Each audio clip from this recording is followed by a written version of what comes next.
Bismillahirrahmanirrahim. Alhamdulillahirabbil alamin. Wa bihi nasta'inu ala umuri dunya waddin. Shalatu wassalamu ala asrofil anbiya'i wal mursalin sayyidina Muhammadin wa ala alihi wa sahbihi ajma'in. Subhanaka la ilma lana illa ma 'allamtana innaka antal alimul hakim.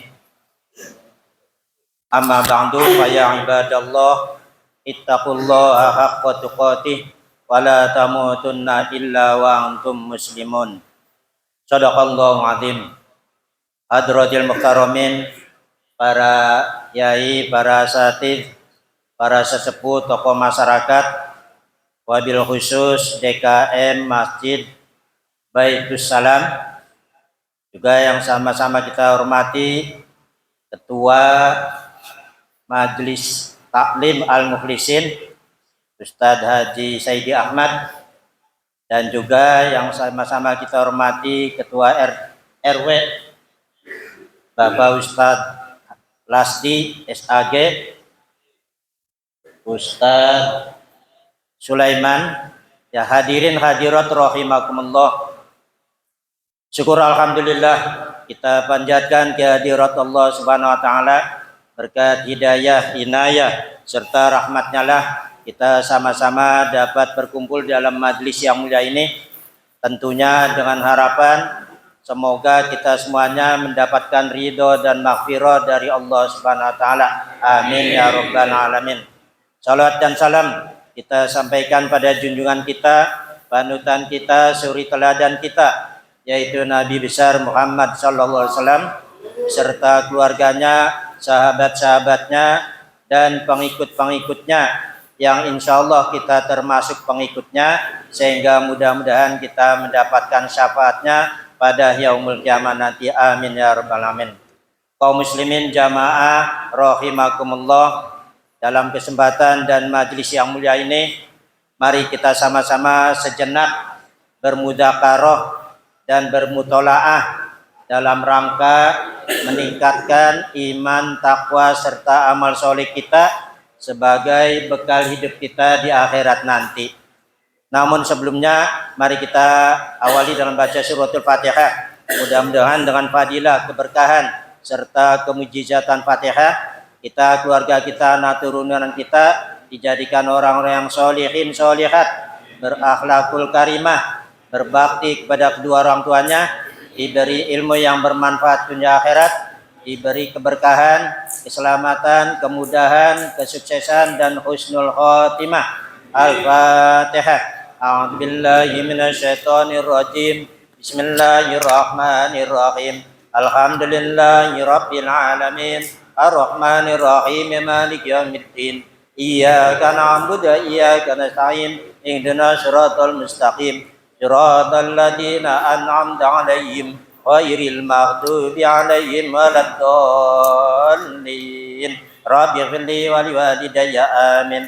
Ya Rabbi bil Mustafa baligh maqasidana waghfir lana ma madha ya wasi'al karami. Ya Rabbi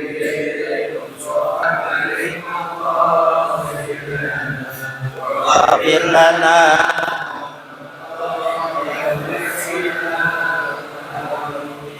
ya salim daiman abada ala habibika khairil khalqi kullihim. Ya Rabbi Mustafa baligh maqasidana waghfir lana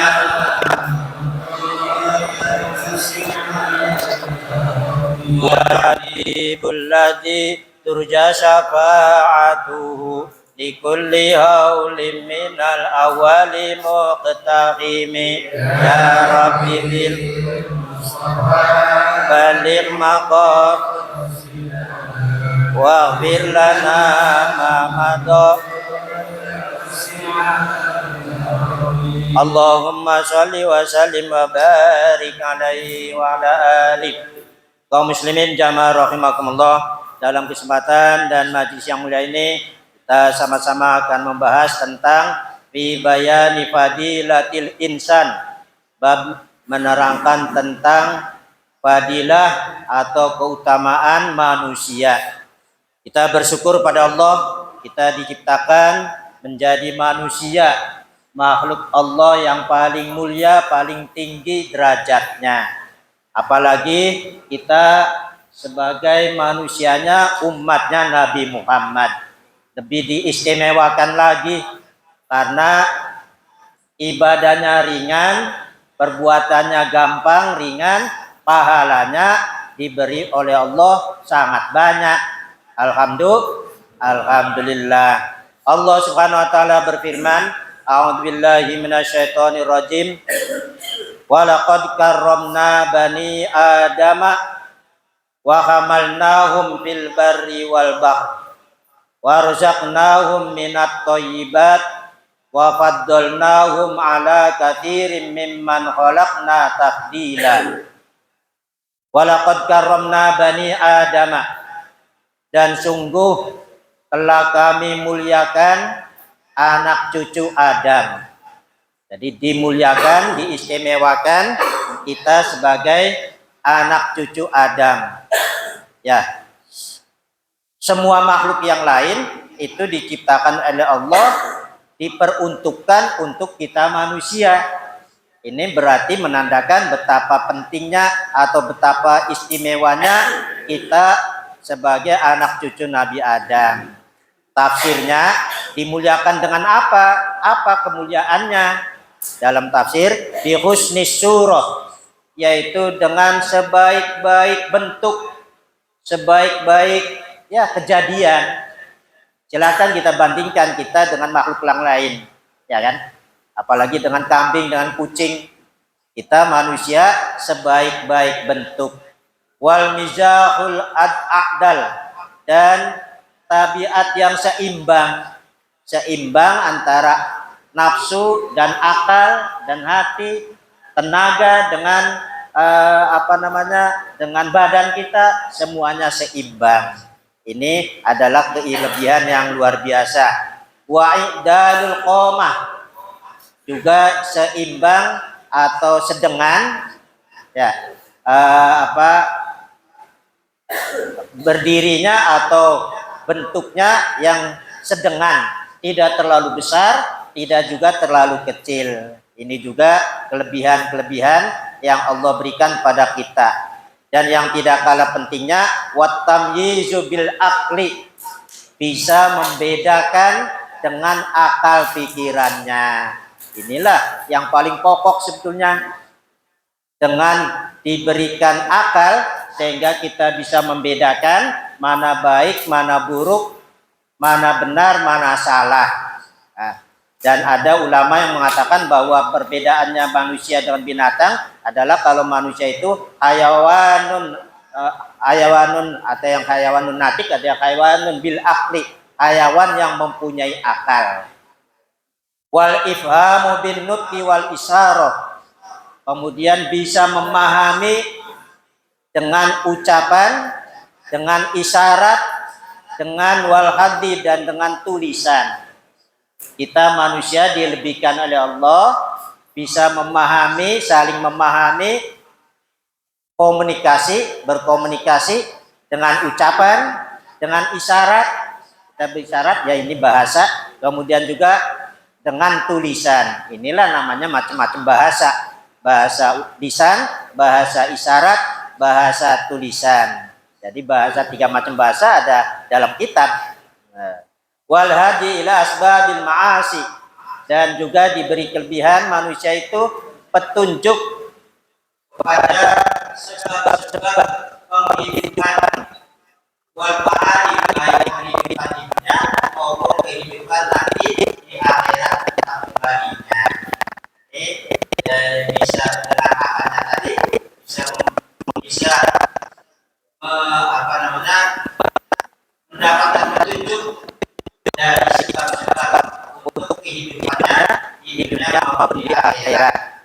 Wa tasalluti ala ma fil ardi wa tabakkuni fis sanati, bisa juga dengan menguasai keadaan bumi, kemungkinan untuk bisa menghubungkan atau juga termasuk eh,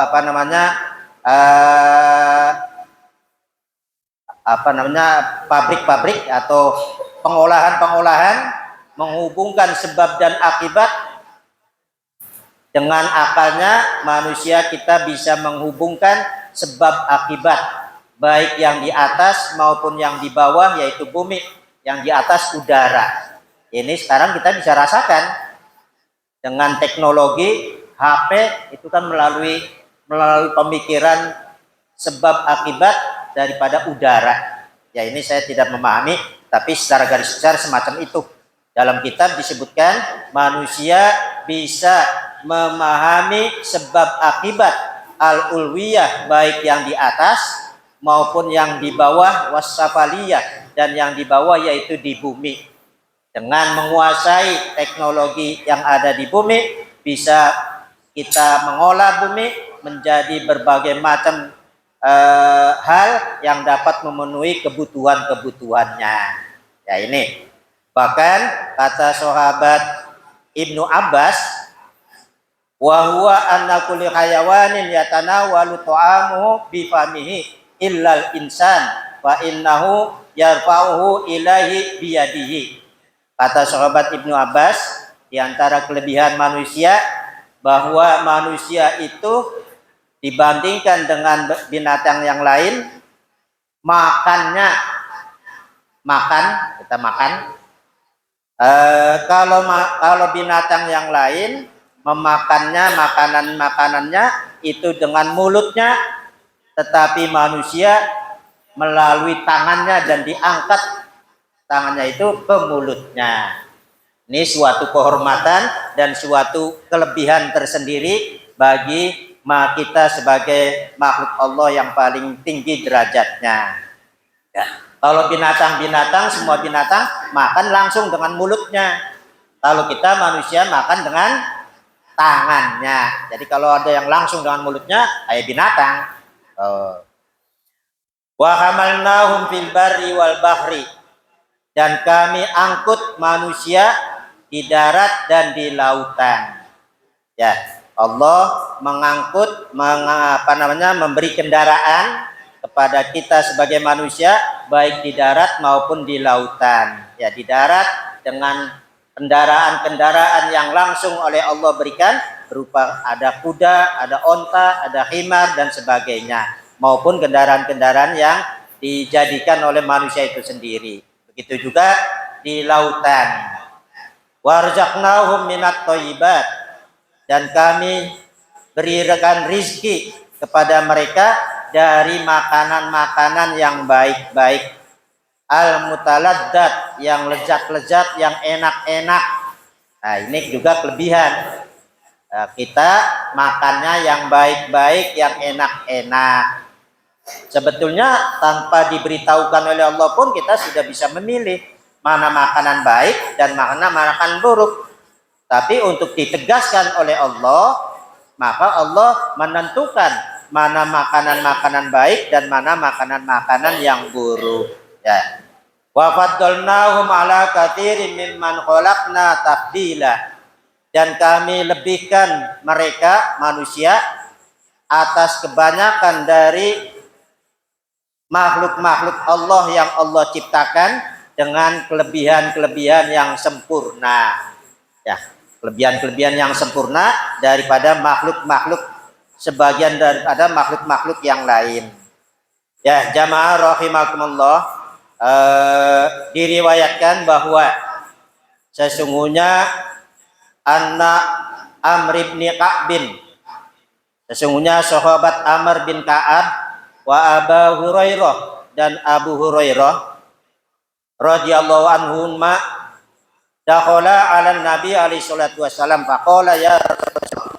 Suatu ketika dua orang sahabat, Amr bin Ka'ab dan Abu Hurairah, datang kepada Nabi dan kemudian bertanya, ya Rasulullah, wahai Rasulullah, man a'lamun nas, siapa orang yang paling mengetahui, siapa manusia yang paling berilmu, siapa manusia yang paling alim, paling berilmu.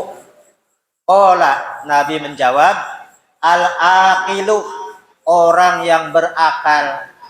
Betapa pentingnya akal. Nabi ditanya oleh dua orang sahabat, siapa orang yang paling berilmu, orang yang paling alim?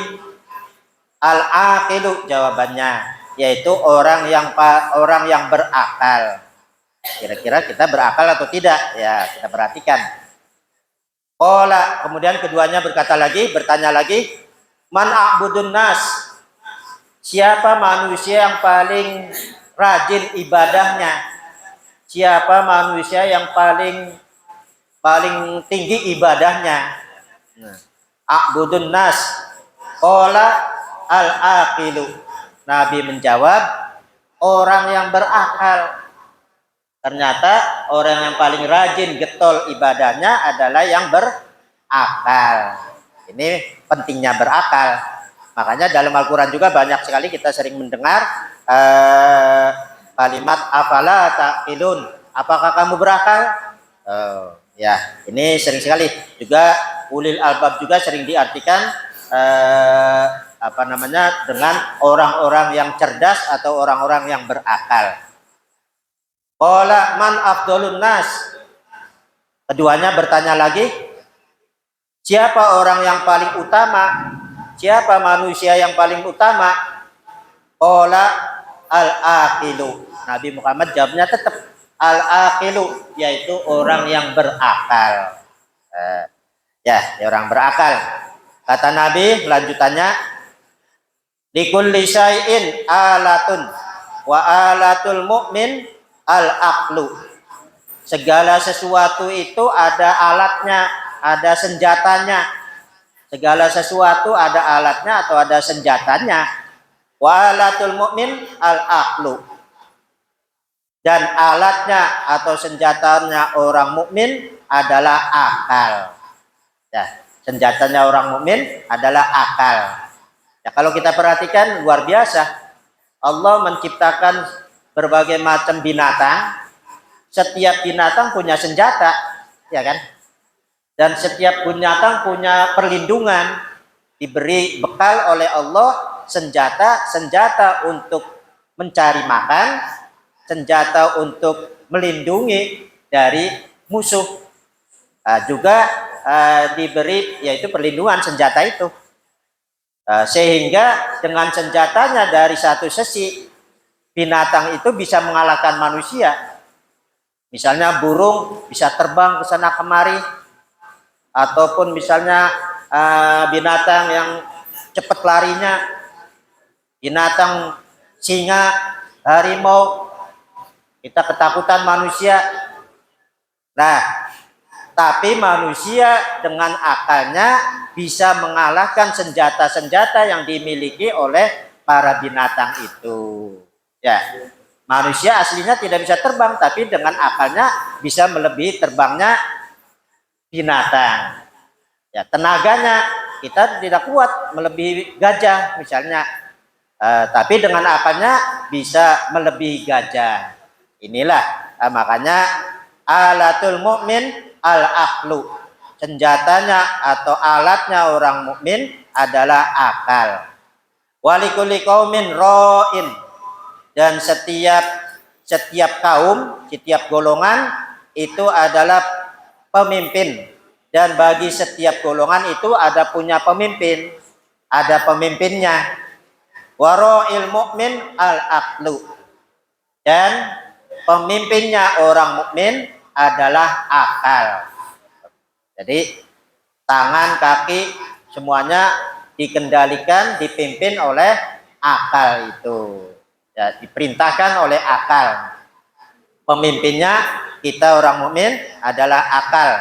Akalnya bagaimana kita? Inilah. Walikulli qaumin yatun. Setiap kaum, setiap golongan itu mempunyai cita-cita. Bahwa yatul ibadi al-aqlu.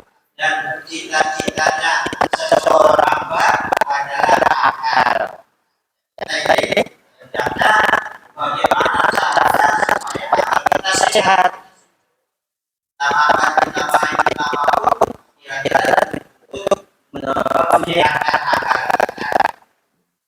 Ya, jamaah rahimakumullah. Nah, bagaimana yang dimaksud dengan akal itu? Segala sesuatunya akal semua.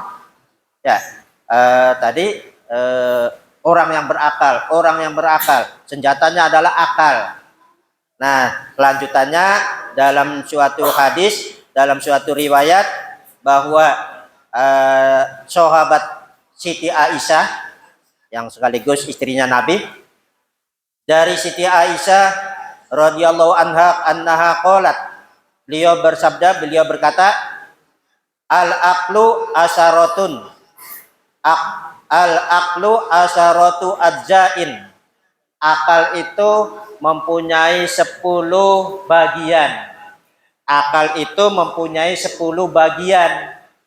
Jadi maksudnya, apakah akal yang dimaksud tadi sesuai dengan angan-angan kita atau persepsi kebanyakan orang, atau bagaimana? Apakah orang yang cerdas IQ-nya misalnya berapa IQ, rata-ratanya yang bagus 110 ya, misalnya IQ-nya 300, apakah yang dimaksud itu orang yang akal yang dimaksud oleh Nabi? Nah, Siti Aisyah menerangkan bahwa akal itu mempunyai 10 bagian. Khamsatun minha dohiratun, 5 diantaranya adalah dohir, nampak, lihatan. Wa khamsatun minha batinatun, dan 5 diantaranya lain adalah batin, yaitu bersifat abstrak, tidak kelihatan. Amma dohiratu, adapun yang lahir, yang nampak, fa awaluha, yang pertama adalah asumtu. Ternyata akal yang dimaksud berbeda dengan persepsi orang. Ya, bukan IQ-nya cerdas sekali, bukan yang pinter bikin kapal atau pinter macam-macam. Yang pertama, bagian-bagian dari akal adalah asumtu, diem. Kita artinya jangan banyak bicara, bicaralah yang baik-baik saja, jangan suka bicara yang macam-macam. Asumtu, diem. Dalam hadis lain, dalam suatu hadis sering kita dengar, man kana yu'minu billahi wal yawmil akhir falyaqul khairan aw liyasmut. Barang siapa yang beriman pada Allah dan hari akhir, maka berkatalah yang baik atau lebih baik diam. Ini sesuai dengan hadis Nabi juga, man somata naja. Barang siapa yang diam, maka dia akan selamat. Jangan banyak bicara, bicaralah seperlunya saja. Wa qala alaihi salatu wasalam, juga Nabi Muhammad sallallahu alaihi wasallam bersabda, man kathura kalamuhu kathura saqatuhu. Barang siapa yang banyak bicaranya, maka banyak jatuhnya. Banyak jatuhnya, banyak ya orang kesandung batu jarang, tapi kesandung lidah banyak sekali, ya kan? Nah, ini bicara. Wathani al-hilm, yang kedua adalah al-hilmu, punya sifat al-hilmu. Ini berarti dia akalnya bagus, akalnya baik, yaitu sopan santun. Al-hilm, al-halim, sifat sopan santun. Ya, yang ketiga wathali itu at-tawadu. Yang ketiga adalah tawadu. Tawadu, rendah hati. Rendah hati ini sifat yang terpuji. Kalau orang rendah hati berarti punya sifat bagian dari akal yang cerdas. Sebagaimana Nabi Muhammad SAW bersabda, man tawadu'a rafa'ahullah. Barang siapa yang tawadu, maka Allah akan mengangkat derajatnya. Wa man takabbara wadu'ahullah. Barang siapa yang takabur, maka Allah akan menghinakannya. Ya, tawadu, Allah akan mengangkat. Ya, kita banyak lihat sejarah, banyak kejadian-kejadian orang yang tawadu diangkat derajatnya oleh Allah. Baik binatang, benda mati, juga apalagi manusia. Tawadu, berarti ya seperti sahabat yang menerima Nabi, sahabat Ansor, ketika Nabi datang, ya saya sih bagaimana mungkin dimangkiri oleh Nabi sehingga di sini. Ada sahabat-sahabat yang besar, pada banyak Nabi Muhammad hijrahnya atau tinggal berada di rumahnya. Ternyata Nabi Muhammad singgahnya di sahabat yang rendah hati. Ya, demikian juga makhluk-makhluk, bahkan binatang pun semacam lebah. Allah berfirman kepada semua burung, aku mau memberikan minuman untuk manusia yang sebagai obat. Semua burung membangga-banggakan diri. Nanti Allah kepada saya memberi minuman sebagai obat bagi manusia. Ada satu lebah, burung yang bisa terbang, yaitu lebah. Saya sih bagaimana orang saya kecil begini bentuknya kecil, bagaimana Allah mau memberi minuman kepada saya? Ternyata kepada dia, yaitu madu itu. Ya, jamaah rahimakumullah, ini tanggung dikit lagi. Yang keempat, al-amru bil ma'ruf wan nahyu anil munkar. Amar ma'ruf dan nahi munkar, memerintahkan yang baik dan mencegah yang buruk, yang munkar. Wal khamisu al-amalus sholih. Yang kelima, amal sholih. Inilah 5 bagian daripada akal yang dohir, kelihatan. Adapun wa amal batinah, adapun yang batin tidak kelihatan, bagian-bagian dari akal. Fa awwaluha at-tafakkur. Yang pertama adalah tafakkur, berpikir. Kita mari sama-sama untuk senantiasa berpikir. Akal kita digunakan untuk berpikir tentang ciptaan Allah, berpikir tentang dosa-dosa kita apakah sudah diampuni ataukah belum, berpikir tentang amal soleh kita apakah diterima ataukah tidak, berpikir di alam kubur apakah mampu menjawab pertanyaan malaikat munkar dan nakir atau tidak, berpikir bagaimana di padang mahsyar, bagaimana melewati jembatan Shirathul Mustaqim dan sebagainya. Sehingga dengan berpikir demikian kita terdorong untuk beramal soleh. Yang kedua, atsani al-ibroh. Yang kedua, ibroh, mengambil pelajaran. Kita hendaknya sering-seringlah mengambil pelajaran atas semua kejadian yang besar, misalnya yang di Aceh, yang di Sumatera Utara, Sumatera Barat. Pelajaran bagi kita bahwa kita betapa kecilnya, betapa tidak berdayanya kita ini. Allah mengutus tentaranya tidak berdaya, mengutus angin, air, gempa bumi. Siapa yang mampu, siapa yang kuat menahannya? Betapa kecilnya, betapa lemahnya kita ini. Ini menjadikan kita jadinya insya Allah jadi tidak sombong. Apa yang disombongin? Karena kita betapa lemahnya, sangat doif, sangat lemah mengambil pelajaran. Ya, yang kecil-kecil orang itu begitu baik sekali, kita sering-seringlah begitu. Orang itu begitu bicaranya begitu tidak baik, jangan kita seperti itu. Ya, mengambil pelajaran atas segala kejadian-kejadian. Inilah orang-orang yang berakal. Afala taqilun, apakah kamu berakal? Orang yang demikian. Wasal itu yang ketiga, istiqdomud dunub, merasa besar dosa-dosa yang pernah kita lakukan. Walaupun dosanya kecil, kita jangan meremehkan. Ya, misalnya dosa kecil ini, nah jangan sekali-kali berkata begitu. Dosa kecil ini bohong atau apa. Nah, kita semua apa yang pernah kita lakukan dosa-dosa, kita menganggapnya itu adalah dosa besar. Yang keempat, al-khaufu minallah, yaitu takut kepada Allah. Takut pada Allah, takut dari Allah, takut akan murkanya, takut akan siksanya, takut akan azabnya. Jadi kita rasa takut terus. Bagaimana saya nanti di akhirat, bagaimana saya nanti di alam kubur, apa gelap atau terang, dan seterusnya. Takut akan azab Allah atau siksa Allah, ancaman-ancaman Allah. Ya, bagaimana tidak? Ada sejarah sifat sombong apapun pada hati kita tidak dapat masuk surga. Kayak di jannah, ya kan? tidak akan masuk surga orang yang di dalam hatinya ada sifat sombong walaupun seberat darah. Ya, ini betapa tidak takutnya.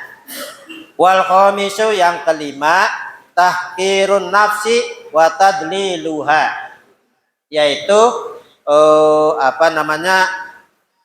merasa hina, merasa rendah diri kita ini. Pada diri kita diri sendiri, saya ini orang hina. Sehingga kalau orang lain ada yang menghina saya, pantas karena saya orang hina. Karena saya orang kecil, karena saya orang rendah. Sehingga pantas kita direndahkan oleh orang lain. Sehingga dengan demikian jadi enak. Tidak sakit kalau ada orang menghina, ada orang merendahkan kita, ya pantas memang saya orang rendah. Kalau ada orang memuji, bukan karena sayanya orang baik, tapi orang itunya yang baik, akhlaknya baik sehingga memuji.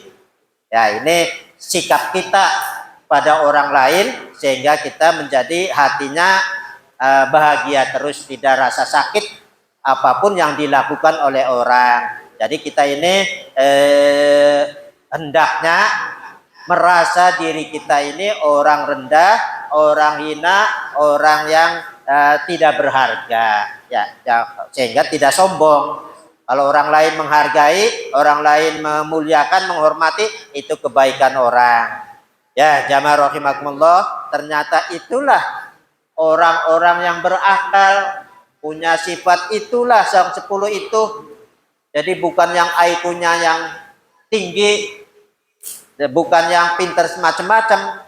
Ya, kalau misalnya buktinya Allah Subhanahu Wa Taala kepada orang-orang kafir, kepada orang-orang musyrik, mereka tidak berakal menyebutnya.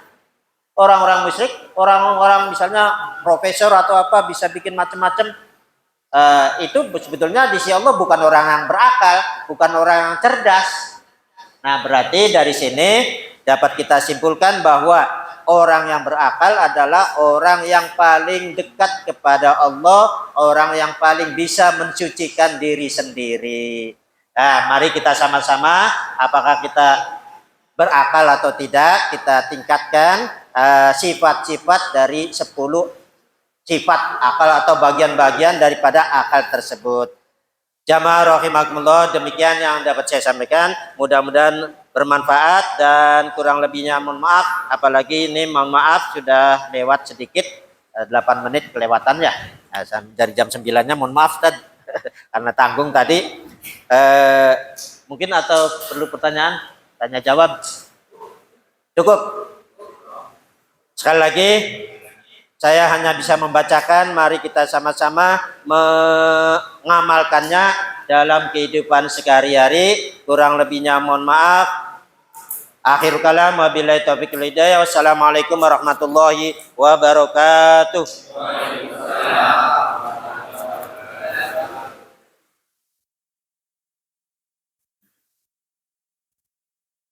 Jazakumullah khairan katsiran. Mudah-mudahan apa yang kita sampaikan pada malam hari ini senantiasa kita bisa memahaminya dan mengamalkannya dalam sehari-hari. Walaqad karamna bani Adam, dan sungguh Allah telah memuliakan daripada keturunan bani Adam. Oleh karenanya jangan kita jatuhkan nilai kemuliaan ini. Marilah kita jaga kemuliaan ini dengan taat kepada Allah Subhanahu Wa Taala dan jadikan taat kita sebagai syukur kepada Allah Subhanahu Wa Taala. Antar yaskur ala ta'mai wal yafrik min tahtis samai wal yakur robbal suhaya. Dan siapa yang tidak bersyukur atas nikmatku, maka carilah kolom langit selain langitku dan mintalah kepada Tuhan selain Tuhan. Oleh karenanya mudah-mudahan tadi kita pada malam hari ini jadikan sebagai amal soleh kepada Allah Subhanahu Wa Taala dan amal syukur kepadanya. Amin ya Allah ya Rabbal Alamin. Kami informasikan untuk hari ini kami depan bertempat di musola berikutnya nanti RT 06. Sebelum kami tutup, mari sama-sama kita bacakan surat Al-Fatihah. Al-Fatihah ini kita tunjukkan kepada saudara-saudara kita yang sedang bencana dan malapetaka. Mudah-mudahan asma Fatihah ini Allah berikan kesabaran kepadanya dan Allah kuatkan iman Islam atas dirinya. Adalah hari ini ya. Bismillahirrahmanirrahim. Alhamdulillahirabbil alamin. Arrahmanirrahim. Maliki yaumiddin. إياك نعبد وإياك نستعين اهدنا صراط الذين أنعمت عليهم غير المغضوب عليهم ولا الضالين. آخر الكلام اهدنا الصراط المستقيم. عليكم ورحمة الله وبركاته. Salam.